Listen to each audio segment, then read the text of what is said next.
Hey everybody, welcome to Smol's Family Reactions. Let's talk about Rebel Moon Part 1, A Child of Fire, out on Netflix right now. This is a Zack Snyder directed movie. Also, Zack Snyder is a writer on the film, along with Kurt Johnson and Shay Hatton. It is a epic sci-fi space fantasy borrowing from Star Wars, Seven Samurai, and Magnificent Seven, and any other film you can think of in the history of the world. Probably had some influence on this Zack Snyder film that's been given to us. Let's talk about Rebel Moon, and if the harsh criticism, or at least the lots of criticism that's out there in this movie, if that's warranted, and what I thought of this. There's a lot of, look, we live in a world that's very extreme. Extreme with its opinions. I feel that objective thinking in the world we live in today has taken a back seat to hot takes and being as harsh as you can be with your criticism, or the other end is to be hyperbole laden. This is the greatest thing since sliced bread, and always the truth exists somewhere kind of in the middle of all that, and that's where I want to try to land. That's where I want to try to live. When I think of Rebel Moon, I don't think it's the worst thing we've ever seen. It's kind of silly that those kind of reviews are out there, but it's also, in the same light, it's not the greatest thing we've ever seen.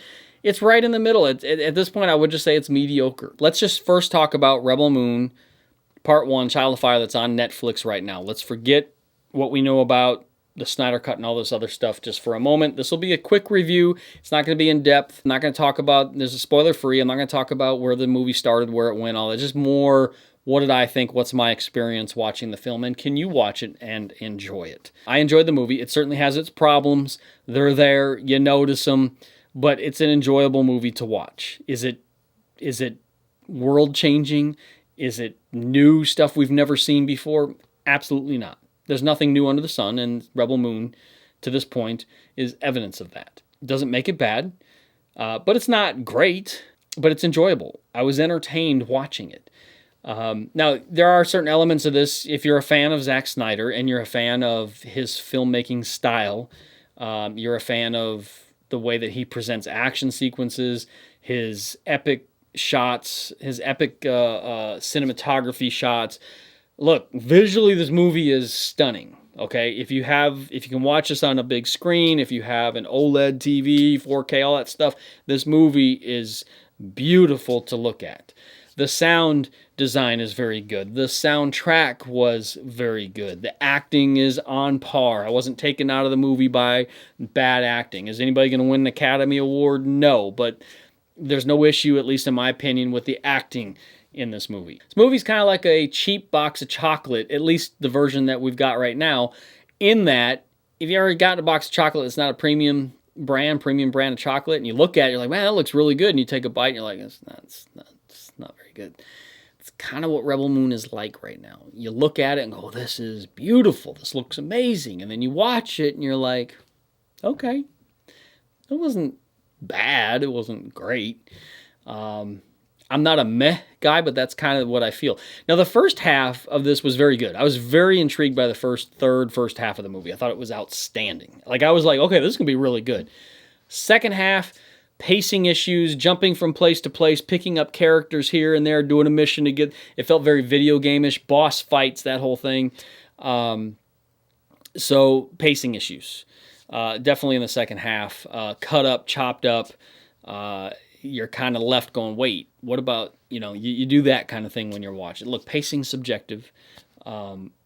And I'm not a movie expert. I'm not a professional reviewer. So if I misuse terms or you don't agree with my terms, totally fine. It's subjective. This is the way I felt watching the movie. First half I thought was amazing. Second half I was like, it's okay.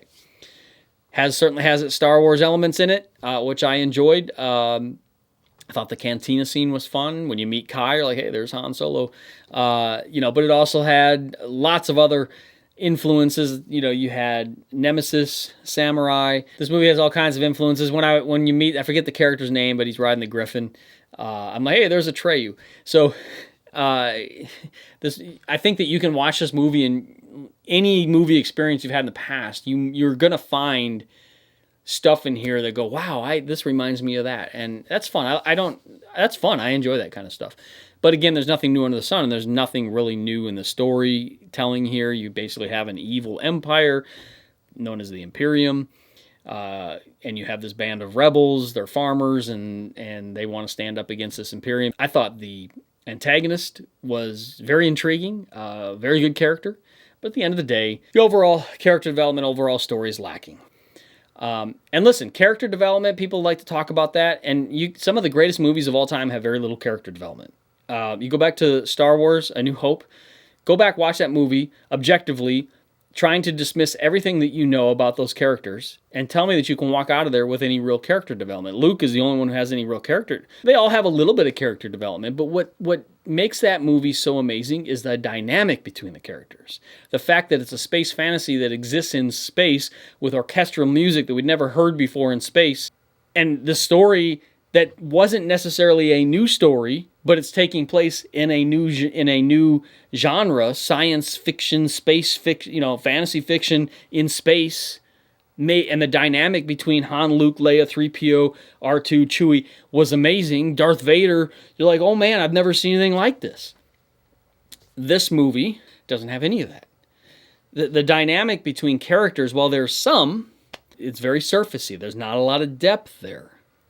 But Snyder has already said that the version that we got on Netflix is like a distant universe away from what his intended product was like his finished product is supposed to be. That gets us to the way Netflix has released this movie. This is the PG-13 non-Snyder vision for this movie. This is Netflix presentation of this movie. And what's even more irritating is this isn't like the DC situation, which was very unfortunate with Justice League. What we were presented with, the Justice League, which was supposed to be Zack Snyder, and we all know what happened there, came out in the theaters.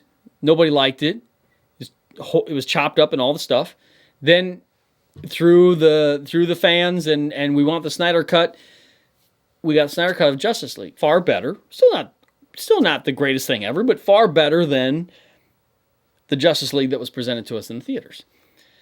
But this is different because this was done intentionally. This was done as a money grab. This was done to double dip, triple dip views. And you lose people that way. You don't win people. You don't get more views. People run from that stuff. Just be honest and don't be disingenuous. I don't like that. It's very irritating. Just give us the version that the director and writers wanted to give us. And it's on Netflix, for crying out loud. You can make it 3 hours. You can make it 3.5 hours. You can make it rated R. Whatever.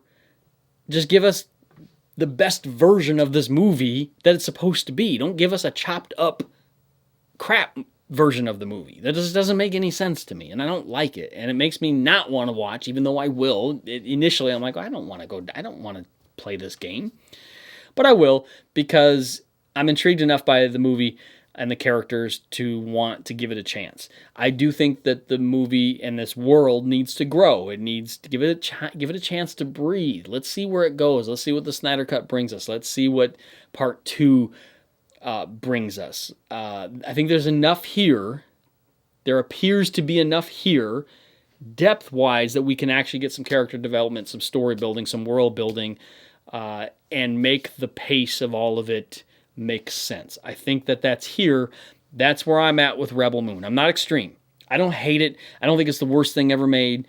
It's not the greatest thing ever made. I like Snyder, but that doesn't mean I like everything he puts out. But what I do appreciate about Zack Snyder is he just does it the way he wants to do it, and you like it or you don't like it. And I don't have a problem with that. I respect that, and I appreciate that. So yeah, that's where I'm at with Rebel Moon. I think that you can watch this objectively and just enjoy it for what it is on Netflix in its current form. It's entertaining. It's definitely entertaining. It's visually, I would say, use the word stunning. There are some scenes in this that are very good. There's some CG that like any type of movie in this genre, no movie's perfect, and there's certainly some CG that's not that great. But for the most part, it looks stunning. It sounds great. And there's some very interesting characters and aliens and everything in it. And I think there's enough there to grow. And that's where I'm at. Let me know your thoughts in the comment. Did you like Rebel Moon? Are you looking forward to the Snyder Cut? Are you done with it because of the Netflix game? Let me know. What do you guys think? I enjoyed it. I'll be back for the Snyder Cut. I'll talk about it when it comes out. I originally was going to do a reaction to the movie, but when I found out that this wasn't really Snyder's, the version we got Thursday and that's out now isn't really Snyder's vision, it kind of made me, I'm just going to watch it and then I'll do a review, which is what I'm talking about now. Again, more my thoughts than an actual review of the movie, but look, movie reviews and thoughts, and it's all subjective. These are my thoughts, just an opinion. Everybody's got them. You got yours. Let me know them in the comment, subscribe. You know the deal. May the force be with you, and we will see you next time.